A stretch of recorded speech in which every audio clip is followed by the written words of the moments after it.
சிவாய நமஹ. எப்போதும் திரைமையினை தீண்டும் ஆதி சைவர்கள் குலத்தில் சுந்தரமூர்த்தி சுவாமிகளின் வழி தோன்றல் திருவான்மையூர் அடியாருக்கு அடியேன் சந்தோஷ் திருமேனி சிவாச்சாரியால் நெக்ஸ்ட் ஜென் நேர்கள் அனைவருக்கும் அன்பான வணக்கம். வரக்கூடிய இந்த தை மாதம் 2026 பார்த்திங்க அப்படின்னா ரொம்ப அற்புதமான மாதமாக அமைதுங்க. பொதுவாகவே இந்த தை மாதம் பார்த்திங்கன்னா முருகப்பெருமானுக்கு ரொம்ப உகந்தமான மாதம். தை மாதம் பூச நட்சத்திரத்தை அம்பாள்கிட்ட தவம் இருந்து முருகப்பெருமான் சக்தியினுடைய சுரூபமாக இருக்கக்கூடிய ஆயுதத்தை பெற்ற அந்த வேல் வாங்கக்கூடிய அற்புதமான நிகழ்வு நடந்தது இந்த தை மாதம் பூச நட்சத்திரத்தில். அதே மாதிரி தை மாதத்தில் இந்த வரக்கூடிய தை கிருத்திகை, தை மாதத்தினுடைய அமாவாசை, தை மாதத்தினுடைய செவ்வாய்க்கிழமை, தை மாதத்தில் வரக்கூடியதான இந்த ரத்த சப்தமி, தை மாதத்தில் வரக்கூடிய வெள்ளிக்கிழமை எல்லாமே சிறப்பு வாய்ந்தது. இந்த சிறப்பு வாய்ந்த ரொம்ப அற்புதமான இந்த உத்தராயணத்தினுடைய முதல் மாதமான இந்த மாதம் உங்களுக்கு எப்படி இருக்குங்கிற இந்த பலனை முழுமையாகவும் தெளிவாகவும் பார்ப்போம். மகர ராசிக்கு இந்த தை மாதம் 2026 பார்த்தீங்கன்னா ரொம்ப நல்லா இருக்குங்க. உங்களுடைய ராசியில் சூரிய பகவான் வந்து உட்கார்ந்துருக்காரு. அதனால் பல நாளாக தேங்கி இருந்த பணிகளை செய்து முடிப்பீங்க.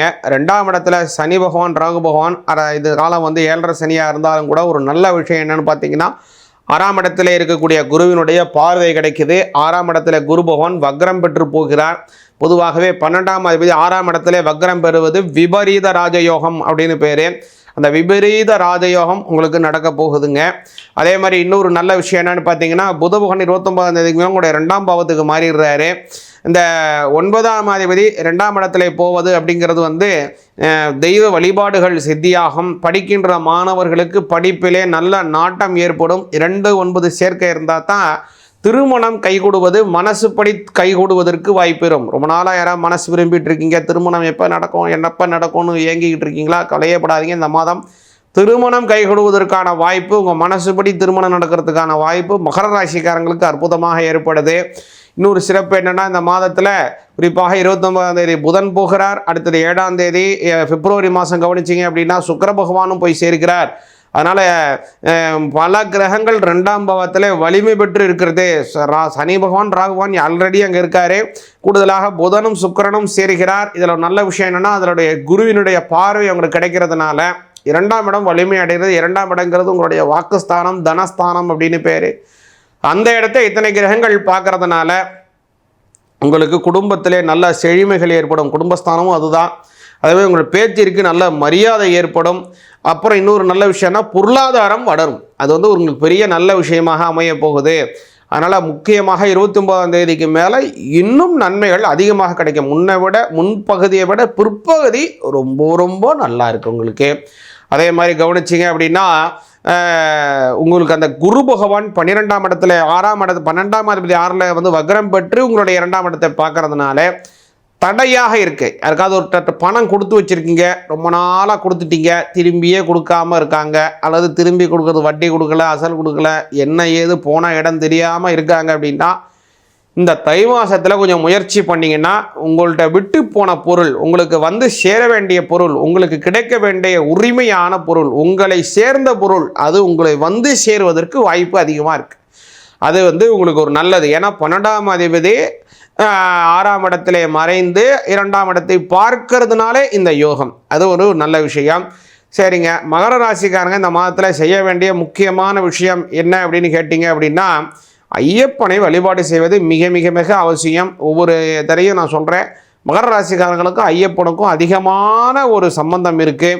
அதனால் இந்த மாதத்தை இன்னொரு சிறப்பு என்னென்னா மகர ஜோதி தெரியக்கூடியதும் இந்த தை மாதத்தில் வருது. அதே மாதிரி ஒவ்வொரு புதன்கிழமையும் ஐயனாருக்கு உங்கள் ஊர் பக்கத்தில் இருக்கக்கூடிய ஐயனார், முனீஸ்வரர், சுடலைமாட சுவாமி, கருப்பண்ண சுவாமி, சங்கிலி கருப்பன், லாட சன்னியாசி, இந்த மாதிரி இருக்கக்கூடிய தெய்வங்கள் இருக்கு இல்லையா, இது எல்லாமே ஐயப்பனுடைய அம்சம் தான். எல்லாமே ஐயப்பனுடைய அம்சம். அதனால் இந்த மாதிரி இருக்கக்கூடிய தெய்வத்தை புதன்கிழமையில் வழிபாடு செய்யுங்க. எதுங்க புதன்கிழமை அப்படின்னா அந்த புதனுக்கும் அந்த மாதிரி இருக்கக்கூடிய தெய்வங்களுக்கும் அதிகமான சம்பந்தம் இருக்குது. அதனால் அந்த புதன்கிழமையில் அந்த சுவாமியை நீங்கள் கும்பிட்டு வந்தீங்கன்னா உங்களுக்கு ரொம்ப நல்ல பலன்.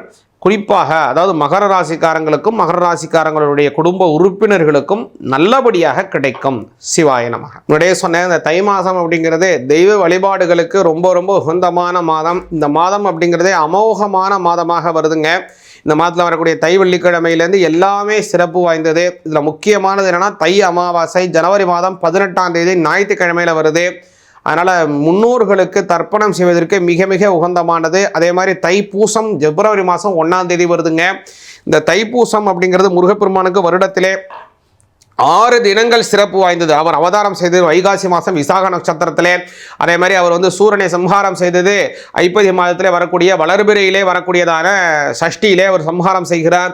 அதே மாதிரி அவர் கல்யாணம் செய்தது பங்குனி மாதம் உத்திரம் நட்சத்திரத்திலே அவர் கல்யாணம் செய்கிறார்.